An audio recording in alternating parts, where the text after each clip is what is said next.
Ferrero, I would argue, might just be the most overlooked consumer food company in the United States. Most of us recognize that name from the iconic Ferrero Rocher chocolate candies. You know, the round ones wrapped in gold foil that always seem to pop up around Christmas time each year. When I was younger, those commercials made me think that it was one of the classiest foods that you could possibly consume, with that pyramid of them being passed around at that fancy party. Those are, in fact, an original creation of the Ferrero Company, introduced in the 1980s, decades after the company was already well established. It started out in the 1940s as a modest bakery in a small town called Alba in the Piedmont region of Italy, and has since grown into the third largest confectionery company in the world. Right now, I just want you to stop and think for a second about any brand that you might associate with Ferrero, maybe something you heard about in the news or saw in a grocery store. Well, looking at that list you constructed, you might be surprised to hear that Ferrero Group has annual sales of over $20 billion, stemming from dozens of recognizable brands that you may not realize are made by Ferrero, given the fact that the vast majority of them do not use that word in their name. So for this video, my goal is to help you understand the extent of this company by outlining some of the more popular brands that are associated with it. From the beginning, Ferrero has been owned and operated by members of the Ferrero family, with probably the most significant member being Michele Ferrero. He has commonly been referred to as the real-life Willy Wonka, and I cannot imagine any other living person has ever been more like that character. He was always extremely secretive when it came to the ingredients, the recipes, and the processes used to make the products. He would almost always wear sunglasses in public and almost never agreed to interviews. His father was the one who started that bakery and jump-started the company, but it was still mostly a local operation contained entirely within Italy when Michele took it over at 24 years old after his father's passing in 1949. See, following World War II, the price of chocolate in Italy was through the roof, to a point where most people could not afford it and would only eat it maybe for special occasions. So Ferrero started selling this chocolatey hazelnut paste that was much more affordable because the expensive chocolate was mixed with the cheaper hazelnuts. It was really thick and dense and sold as a loaf that people would have to cut with a knife, but because it was one of the most affordable ways for the people of Italy to eat chocolate, they sold 660 pounds of it within that first year. I think it is interesting that stores in the area would encourage kids to come in with a plain piece of bread so they could add the spread to it for them. In the years following his father's death, Michele altered the recipe multiple times, first by making it creamier, therefore more spreadable, then by adding palm oil, until ultimately transforming it into the product of Nutella that we all know today. Soon after its formal introduction in Italy in 1964, it was sold internationally, starting with Germany and then France, before finally reaching the United States in the 1980s. As of 2007, there's a World Nutella Day promoted by the company, helping its popularity in the US, and there have been countless other products that have utilized the brand, such as Nutella & Go, introduced in 2012. Today, Ferrero produces over 700 million pounds of Nutella each year. However, it only accounts for an estimated 20% of the company's total sales. I think this whole story is impressive because trust me when I say that it is not incredibly common for a massive brand like this to still be owned by the company who created it over 60 years later. Another massive brand created by Ferrero is Kinder, the chocolate that was introduced in 1968 specifically intended for children, with the word Kinder meaning children in German. 6 years later, they were inspired by Italian Easter traditions when they introduced Kinder Surprise, a chocolate egg with a surprise toy inside. However, this product is legally not available in the United States, stemming back to an act that was passed in the 1930s that essentially bans non-food products being placed within food products. But in 2018, they did introduce Kinder Joy in the United States, a somewhat similar product, but the candy and the toy are separated into two separate halves. Today, Kinder claims to be the second largest chocolate brand in the world, sold in almost every country. And yet another brand created by Ferrero that you might not expect is Tic Tac. In 1969, it was actually the first product they ever sold in the United States, starting off with the classic mint flavor before introducing orange 5 years later, followed by all sorts of others. years. I think we can all agree that it is by far the noisiest mint rattling around in that container. It is even named after that noise that it makes. Personally, it always reminds me of that Seinfeld episode where everyone at Elaine's office is annoyed by the sound of that guy walking around with them, and I think that helps prove that the 1.5 calorie mint has made its way into American culture, being featured prominently in various TV shows and movies. Now already, we can see that Michele Ferrero was able to lead this company into an international sensation through a variety of original creations: a hazelnut cocoa spread, a mint, and 2 separate brands of chocolates for kids and adults. In 2015, Michele Ferrero passed away at 89 years old. Oddly enough, it was on Valentine's Day. According to Forbes, his net worth at the time was $26.5 billion,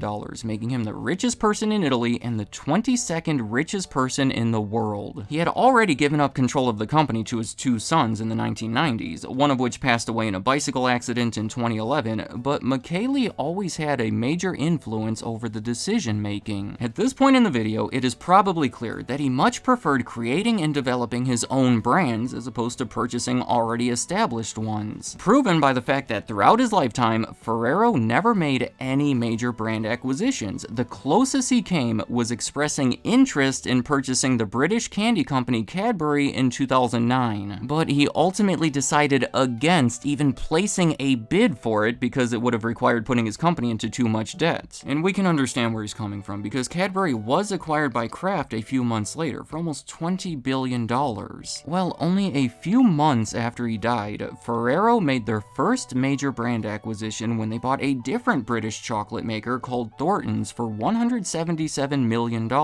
Even though that price was less than 1% of what it would have cost to buy Cadbury, it represented a change in strategy. This right here is the first of 8 major acquisitions Ferrero has made in the decade following Michele's passing that have more than doubled the company's revenue over that time. So, for the rest of this video, I want to outline the rest of these acquisitions. In 2017, they spent $115 million to buy the American chocolate maker Fannie Mae that also included 79 Fannie Mae retail stores throughout the Chicagoland area. At the time of that deal, the head of Ferrero said, "The United States represents an important market with a high growth potential for Ferrero, and we are excited to support the development of a great American brand." And truthfully, that exact statement could apply perfectly to the rest of the acquisitions on my list. Their pattern has been to seek out well-known, well-established American brands that are not necessarily growing, but can provide stable, consistent sales. Later in that same year, it is a bit confusing to say, but Ferrero acquired Ferrara, yet another American candy company, but this time they specialized in non-chocolate confections, with brands like Brock's, Trolley gummy worms, and my personal favorite, Lemonheads. The following year, they made a considerably larger acquisition when they spent $2.8 billion to buy the US candy business from Nestle, which included some of the most popular chocolate brands like Butterfinger and Crunch, along with some non-chocolate candies like Nerds and Laffy Taffy. Ironically, this deal also included the brand Wonka, which, if you remember, Michele Ferrero was commonly compared to Willy Wonka. The acquisition made Ferrero the 3rd largest chocolate company in the United States and in the world. Shortly after, it was big news when they altered the Butterfinger recipe, so they've been trying to reignite some of these older brands that people may have forgotten about. Next up on the list, in 2019, they bought